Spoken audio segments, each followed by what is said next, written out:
Ok, salut tout le monde, c'est YaminoPP. Et aujourd'hui, je vais vous montrer comment on peut faire sur un ordinateur, un PC, la trend TikTok Flash Warning. Alors tout d'abord, il va vous falloir vous filmer dans une position que vous allez tenir plus ou moins longtemps. De toute façon, vous pourrez la modifier au montage, ça c'est pas un souci. Ensuite, vous allez sur internet, vous allez chercher une image d'un perso que vous voulez. Moi, je vais prendre Kakashi. Vous allez sur Photoshop, vous ouvrez un nouveau projet.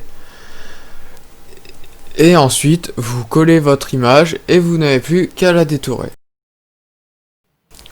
Voilà, une fois que vous avez détouré votre image, vous pouvez aller faire une capture d'écran de la pose que vous prenez. Voilà, comme ceci. Une seule capture d'écran suffit, hein. Ensuite, vous la copiez et vous allez sur Photoshop pour la coller. Vous gardez le même projet que votre Kakashi détouré ou votre personnage détouré. Et maintenant, il vous suffit de détourer votre pose. Et une fois que vous avez fait cela, il vous suffit juste d'aller prendre votre personnage, ici moi c'est Kakashi, de le mettre entre les deux premiers calques, de le réduire pour qu'il ait la taille que vous voulez bien sûr, et ensuite vous le positionnez comme bon vous semble sur l'image, ça c'est vous qui voyez. Et ensuite sur Filmora, vous allez prendre votre image, vous venez la poser dans la ligne.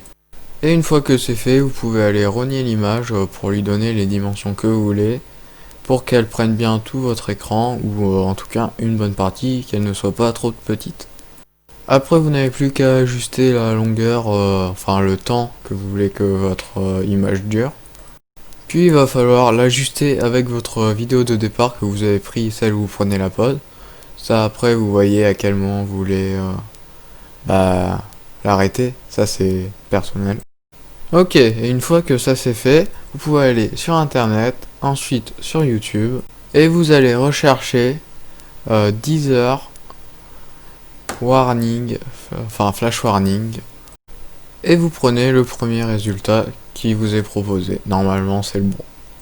Donc vous voyez que c'est des couleurs qui clignotent, hein, ok, ça vous avez compris. Et ensuite vous n'avez plus qu'à enregistrer, ou le screen, vous faites ce que vous voulez.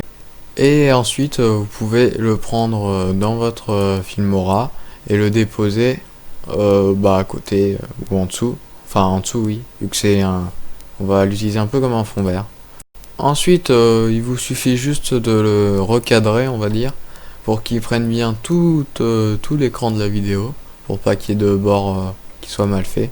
Et ensuite un petit clic droit écran vert qui va vous emmener sur cette fenêtre. Vous allez dans composition et vous pouvez régler l'opacité. Et vous allez voir qu'il y a plusieurs modes, ça c'est vous qui choisissez.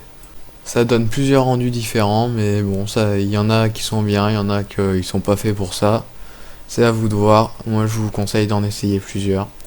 Et une fois que vous avez trouvé, vous validez, et c'est bon pour cette partie des réglages. Et puis finalement, il ne manque plus que la musique, et pour trouver la musique, vous allez sur YouTube, vous tapez Flash Warning, c'est simple, vous tapez juste ça, et vous sélectionnez celui que vous voulez, ça n'a pas d'importance. Et vous allez enregistrer la vidéo. Ensuite, vous retournez ici. Vous prenez votre bout de vidéo enregistré.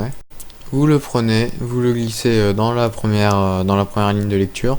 Vous détachez l'audio. Comme ceci. Et une fois que vous avez détaché votre audio, vous le repositionnez au bon endroit. Puis vous faites les derniers petits réglages de transition. Vous coupez toute la fin au bon moment. Et puis une fois que vous avez fait tous vos petits réglages entre guillemets, et votre vidéo est prête. Donc sur ce, je vais vous mettre le résultat final. Et si vous avez des questions, n'hésitez pas à les dire en commentaire. Même si vous avez des idées de vidéos ou de tutos qui vous intéresseraient, marquez-les en commentaire. Et je vous dis au revoir et à la prochaine fois pour un prochain tuto.